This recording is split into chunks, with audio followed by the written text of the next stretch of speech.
Hey, everybody. All right.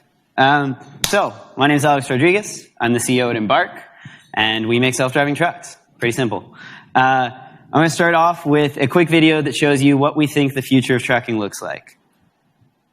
Come on.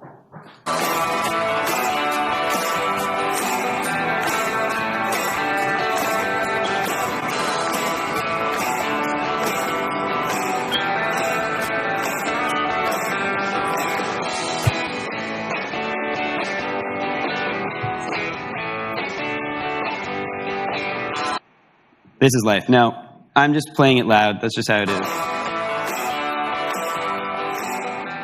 Excellent.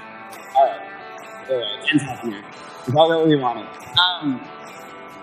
This is a video of one of our trucks filming on public roads in Nevada with nobody in the city. In general, we need safety drivers, but this is what we think is going to be right now. The reason to focus on trucks is because it allows you actually to focus on highways.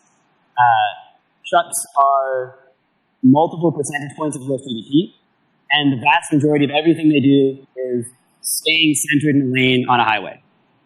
That's, relatively speaking, a very simple task to do for a self-driving vehicle. So that's the reason that we choose to focus on it.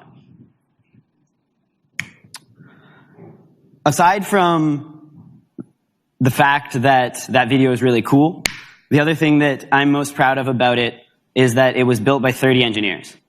We have driven a self-driving truck more miles than anybody else in the world. We've driven it for longer periods of time without a human intervention than anyone else in the world. And we've done so with 30 engineers. And I think that's pretty cool. Now, the reason that you should care about this is really three things. One, make everything 1% cheaper. 70% of goods of all kinds are moved on trucks in the United States. On average, trucks contribute 4 to 6% to the cost of those goods. And so if you can make trucking 30% cheaper, you indirectly make every other thing 1% cheaper. That's a pretty exciting thing to do.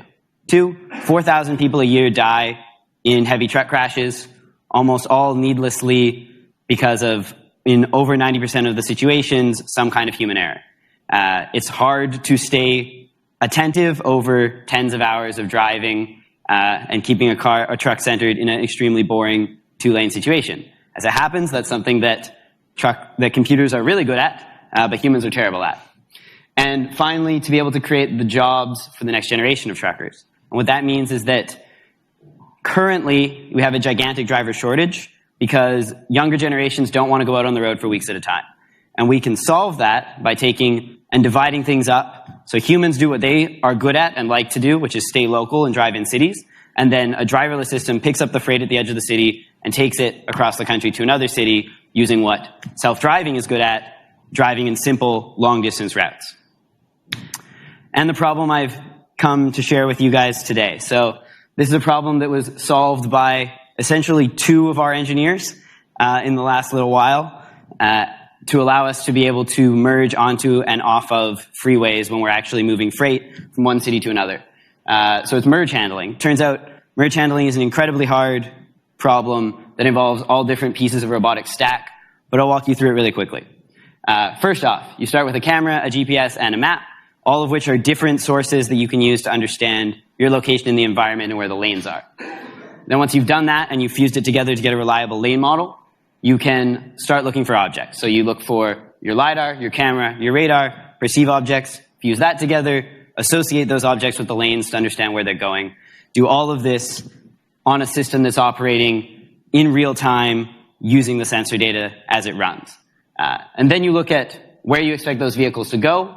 You identify gaps, not in the present, but in the future. And then you sample trajectories to accelerate and decelerate into gaps. This is where level 4 self-driving starts to separate from what you would see in a Tesla, where you actually look at the vehicles beside you and around you, predict where they're going, look for gaps, speed up, and then finally execute a merge to be able to get onto a new highway. And that's a photo of what it looks like when all that's happening on a real truck. Thank you.